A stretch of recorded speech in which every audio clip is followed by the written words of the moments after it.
1992 batch के इस अधिकारी को मंगलवार बुधवार की रात उस समय गिरफ्तार किया गया जब वे लखनऊ से दिल्ली जा रही ट्रेन में सफ़र कर रहे थे। जानकारी के मुताबिक सादे कपड़े में पहुंचे पुलिसकर्मियों ने शाहजहांपुर के पास ट्रेन रुकवाकर उन्हें नीचे उतार लिया।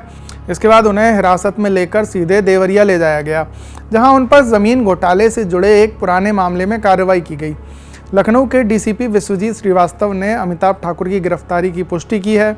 इसके साथ ही पुलिस ने अमिताभ ठाकुर और उनकी पत्नी डॉक्टर नूतन ठाकुर के social media platform x account को भी सस्पेंड करा दिया है। क्या है पूरा मामला, बात करेंगे आज के एपिसोड में। नमस्कार, मेरा नाम दीपेंद्र है और आप देख रहे हैं आज का ज्येष्ठ।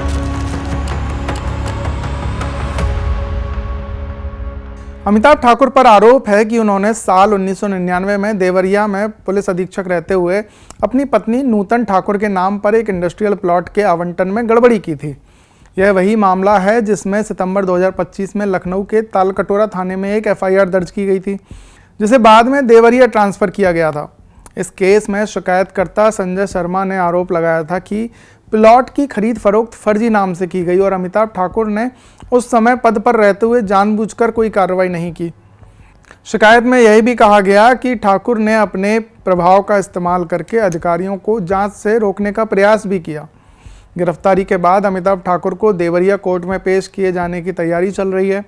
सूत्रों के मुताबिक पुलिस के पास उनके खिलाफ कई दस्तावेज और पुराने रिकॉर्ड हैं, जिनके आधार पर जांच आगे बढ़ाई जाएगी। वहीं गिरफ्तारी के बाद अमिताभ ठाकुर की पत्नी और सामाजिक कार्यकर्ता डॉक्टर नूतन ठाकुर ने एनडीटीवी से बात करते हुए कहा कि यह गिरफ्तारी पॉलिटिकल रिवेंज का नतीजा है।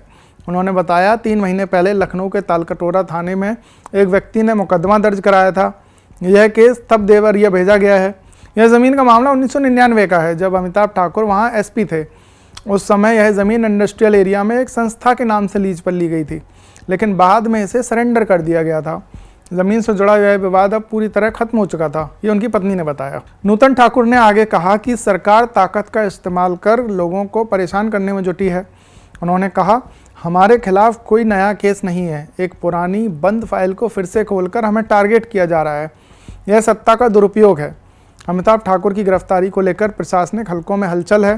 पुलिस सूत्रों का कहना है कि यह गिरफ्तारी लंबे समय से लंबित जांच के आधार पर की गई है, जबकि समर्थकों का कहना है कि यह कार्रवाई उनकी सरकार विरोधी गतिविधियों को रोकने की कोशिश है।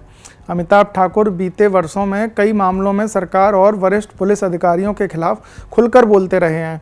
1992 बैच के इस अधिकारी को मार्च 2021 में योगी आदित्यनाथ सरकार ने समय से पहले रिटायर कर दिया था। तब से वे सक्रिय सामाजिक और राजनीतिक कार्यकर्ता के रूप में सरकार की नीतियों की आलोचना करते रहे हैं। उनकी गिरफ्तारी ऐसे समय में हुई है जब वे लगातार पुलिस और सत्ता में बैठे अधिकारियों के खिलाफ जनहित याचिकाएं दाखिल कर रहे थे। इस गिरफ्तारी को उनके समर्थक प्रशासनिक बदले की कार्रवाई बता रहे हैं। सितंबर 2025 में पूर्व आईपीएस अधिकारी अमिताभ ठाकुर और उनकी पत्नी नूतन ठाकुर पर गंभीर आरोप लगे थे। लखनऊ के तालकटोरा थाने में दोनों के खिलाफ एक एफआईआर दर्ज की गई थी। शिकायतकर्ता ने इस पूरे मामले की जांच सीबीआई या एसआईटी जैसी स्वतंत्र एजेंसी से कराने की मांग की थी।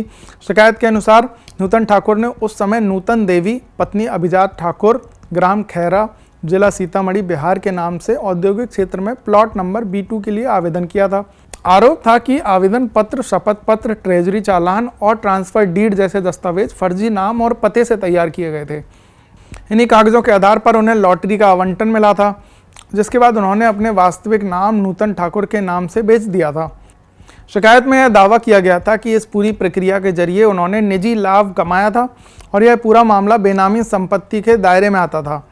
इस मामले में अमिताभ ठाकुर की भूमिका पर भी सवाल उठाए गए थे। वर्ष 1999 में जब यह प्लॉट आवंटित हुआ था, उस वक्त अमिताभ ठाकुर देवरिया में पुलिस अधीक्षक यानी एसपी थे। शिकायत में कहा गया था कि उन्हें इस पूरे प्रकरण की जानकारी थी, लेकिन उन्होंने कोई कार्रवाई नहीं की।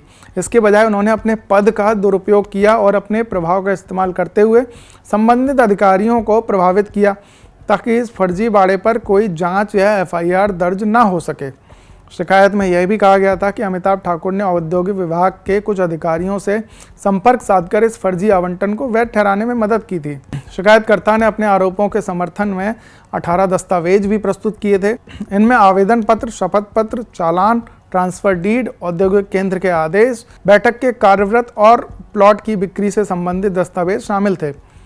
इन सब के जरिए यह साबित करने की कोशिश की गई थी कि नूतन ठाकुर ने पहले फर्जी नाम से प्लॉट लिया था और बाद में अपने वास्तविक नाम से बेचकर आर्थिक लाभ हासिल किया था। कानूनी दृष्टि से यह शिकायत गंभीर थी। इसमें भारतीय दंड संहिता यानी आईपीसी की धारा 420 धोखाधड़ी, 467 जालसाजी, 468 धोखाधड़ी के उद्देश्य से जालसाजी, 471 फर्जी दस्तावेज का उपयोग, 120B आपराधिक साजिश, 166 पद का दुरुपयोग और 217 कानूनी कर्तव्य की अनदेखी जैसी धाराओं का हवाला दिया गया था। इसके अलावा भ्रष्टाचार निवारण अधिनियम, बेनामी संपत्ति लेन देन अधिनियम और आयकर अधिनियम के उल्लंघन का भी उल्लेख किया गया था।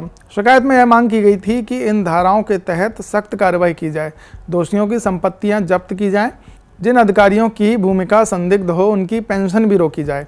शिकायतकर्ता ने यह भी दावा किया था कि यह मामला केवल एक प्लॉट तक सीमित नहीं था, बल्कि इसे बड़े स्तर पर बेनामी संपत्ति जमा करने की साजिश का संकेत मिलता था। शिकायत में कहा गया था कि इस पूरी प्रक्रिया में कुछ औद्योगिक विभाग के अधिकारी भी शामिल थे, जिन्होंने फर्जी कागजातों को वैध दिखाने में मदद की थी। शिकायतकर्ता का कहना था कि स्थानीय पुलिस द्वारा निष्पक्ष जाँच संभव नहीं होगी, क्योंकि उसमें उच्च पदस्थ अधिकारियों की भूमिका हो सकती है, इसलिए जांच किसी स्वतंत्र एजेंसी जैसे सीबीआई, एसआईटी, सीबीसीआईडी से कराए जाने की अपील की गई थी। एफआईआर दर्ज होने के बाद पुलिस ने जांच शुरू की थी। शुरुआती जांच में शिकायत में दिए गए दस्तावेजों की सत्यता की पुष्टि के लिए संबंधित विभागों से रिपोर्ट मांगी गई थी। पुलिस सूत्रों के मुताबिक यह जांच इस बात पर केंद्रित थी कि 1999 में जब प्लॉट का आवंटन हुआ था, तब किन अधिकारियों ने इसे पास किया था और किस स्तर पर फर्जी पहचान को मंजूरी दी गई थी। अधिकारियों ने यह भी जांच शुरू की थी कि क्या उस समय जिले के पुलिस अधीक्षक के तौर पर अमिताभ ठाकुर को इस मामले की जानकारी थी और उन्होंने कोई कदम क्यों नहीं उठाया। अमिताभ ठाकुर, जो बाद में सेवा से रिटायर होकर राजनीति और सामाजिक गतिविधियों में सक्रिय रहे थे, उन्होंने इन आरोपों को सिरे से खारिज किया था। उनका कहना था कि यह मामला पॉलिटिकल और पर्सनल रिवेंज का परिणाम है। हालांकि सितंबर 2025 में दर्ज यह मामला उनके करियर और छवि दोनों पर सवाल खड़ा करता था। नूतन ठाकुर, जो आरटीआई और नागरिक अधिकारों से जुड़े मामलों में सक्रिय रही थी, उन्होंने भी कहा है कि उनके खिलाफ लगाए गए आरोप झूठे और बेबुनियाद हैं। उस समय यह मामला लखनऊ और देवरिया दोनों जगहों पर चर्चा का विषय बन गया था। प्रशासनिक हलकों में यह बात फैल गई थी कि किसी पूर्व आईपीएस अधिकारी और उनकी पत्नी के खिलाफ इतने गंभीर आर्थिक और भ्रष्टाचार के आरोप शायद पहली बार दर्ज हुए थे। शिकायतकर्ता ने यह भी कहा था कि अगर जांच निष्पक्ष ढंग से हुई तो इससे उस नेटवर्क का खुलासा होगा जो सरकारी पदों का इस्तेमाल करके निजी लाभ उठाने के लिए बनाए गए थे।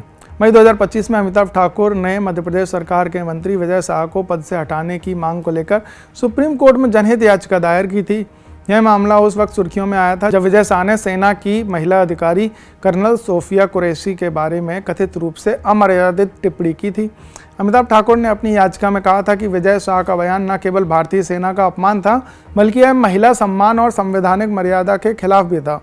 उन्होंने सुप्रीम कोर्ट से अपील की थी कि विजय शाह को तत्काल मंत्री पद से हटाने का आदेश जारी किया जाए। अमिताभ ठाकुर की ओर से दाखिल याचिका में यह भी कहा गया था कि सुप्रीम कोर्ट पहले ही इस प्रकरण में मंत्री के आचरण पर टिप्पणी कर चुका था, लेकिन इसके बावजूद मध्य प्रदेश सरकार ने कोई कार्रवाई नहीं की थी।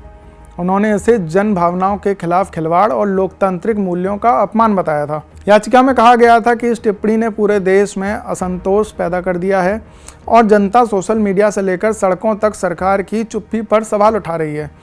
इससे पहले राष्ट्रीय महिला आयोग ने भी विजय शाह की टिप्पणी पर सख्त कार्रवाई की मांग की थी और मध्य प्रदेश हाईकोर्ट ने स्वतः संज्ञान लेते हुए इंदौर के मानपुर थाना क्षेत्र में एफआईआर दर्ज करने के आदेश दिए थे। इसके बावजूद राज्य सरकार की निष्क्रियता पर अमिताभ ठाकुर ने सुप्रीम कोर्ट से हस्तक्षेप करने की मांग की थी। आज़ाद अधिकार सेना की प्रवक्ता डॉक्टर नूतन ठाकुर ने उस समय सुप्रीम कोर्ट में दाखिल की गई याचिका की प्राप्ति रसीद सार्वजनिक की थी। दूसरी ओर विजय शाह ने हाईकोर्ट के आदेश पर स्टे लेने की कोशिश भी की थी, लेकिन उन्हें सुप्रीम कोर्ट से राहत नहीं मिली थी। उधर जबलपुर हाईकोर्ट ने भी मानपुर थाने में दर्ज एफआईआर के मामले में अपडेट मांगा था। मई 2025 में दाखिल यह याचिका अमिताभ ठाकुर की ओर से की गई उन कार्रवाई में से एक है जिनमें उन्होंने सत्ता में बैठे लोगों की जवाबदेही सुनिश्चित करने की मांग की थी। अक्टूबर 2025 में गोरखपुर में सिपाही डॉक्टर विवाद के बीच पूर्व आईपीएस अधिकारी अमिताभ ठाकुर को पुलिस ने नजरबंद कर लिया था। वे उस समय गोरखपुर पुलिस की कार्रवाई के खिलाफ कैंट थाना परिसर के बाहर अनिश्चितकालीन धरने पर पहुंचे थे। उनका कहना था कि डॉक्टर अनुज के खिलाफ केस दर्ज कर सिपाही पंकज को न्याय दिलाया जाए, लेकिन इससे पहले ही पुलिस ने उन्हें रोक लिया। अमिताभ ठाकुर रेलवे पुलिस के पास सिंचाई विभाग के डाक विभाग बंगले में ठहरे हुए थे। और सुबह 10 बजे कैंट थाने के सामने धरना देने वाले थे, लेकिन पुलिस वहां पहुंच गई और पूरे परिसर को छावनी में तब्दील कर दिया। बाहर निकलने का रास्ता भी रोक दिया गया, उनके समर्थकों को भी अंदर नहीं जाने दिया था। उन्होंने डाक बगले से एक वीडियो जारी कर कहा था, मुझे नज़रबंद किया गया है, पुलिस मुझे बाहर नहीं जाने दे रही है, मैं फिलहाल प्रशासन के अगले निर्देशों का इंतजार कर रहा हूँ। अमिताभ ठाकुर ने कहा था कि उनका कार्यक्रम पहले से तय था और जिला प्रशासन को इसकी जानकारी भी थी। उनके मुताबिक यह कार्रवाई लोकतांत्रिक अधिकारों का खुला उल्लंघन थी। उन्होंने बताया था कि पार्टी के जिला अध्यक्ष सत्येंद्र कुमार ने सक्षम अधिकारी से बात कर डाक बगले का कमरा उन्हें ठहरने के लिए आवंटित किया था, लेकिन बाद में उच्च स्तरीय दबाव में उनसे कमरा खाली करने को कहा गया। उन्होंने इसे अत्यंत दुखद और अधिकारों के दुरुपयोग का मामला बताया था। इससे पहले उन्होंने 15 अक्टूबर से कैंट थाना परिसर के बाहर अनिश्चितकालीन धरने की घोषणा की थी। उन्होंने यूपी के डीजीपी को पत्र भेजकर 3 दिनों के भीतर डॉक्टर अनुज और उनके स्टाफ के खिलाफ एफआईआर दर्ज करने की मांग की थी। इसके जवाब में उन्होंने आरोप लगाया था कि कैंट इंस्पेक्टर ने उन्हें धमकी दी थी कि पहले आने दो थाने पर, फिर बताऊंगा धरना कैसे करते हैं। अमिताभ ठाकुर की नज़रबंदी के बाद भाजपा एमएलए देवेंद्र प्रताप सिंह भी सिपाही के समर्थन में उतर आए थे। उन्होंने गांधी प्रतिमा के सामने अनशन कर डॉक्टर की गिरफ्तारी की मांग की थी। फिलहाल अमिताभ ठाकुर की ट्रेन से हुई गिरफ्तारी के बाद ये मामला आगे कैसे बढ़ता है, ये देखने वाली बात होगी। आज के एपिसोड में फिलहाल इतना ही। कैमरे के पीछे हैं एजाज, मैं हूँ दीपेंद्र और आप देख रहे थे आज का जिस्ट। शुक्रिया।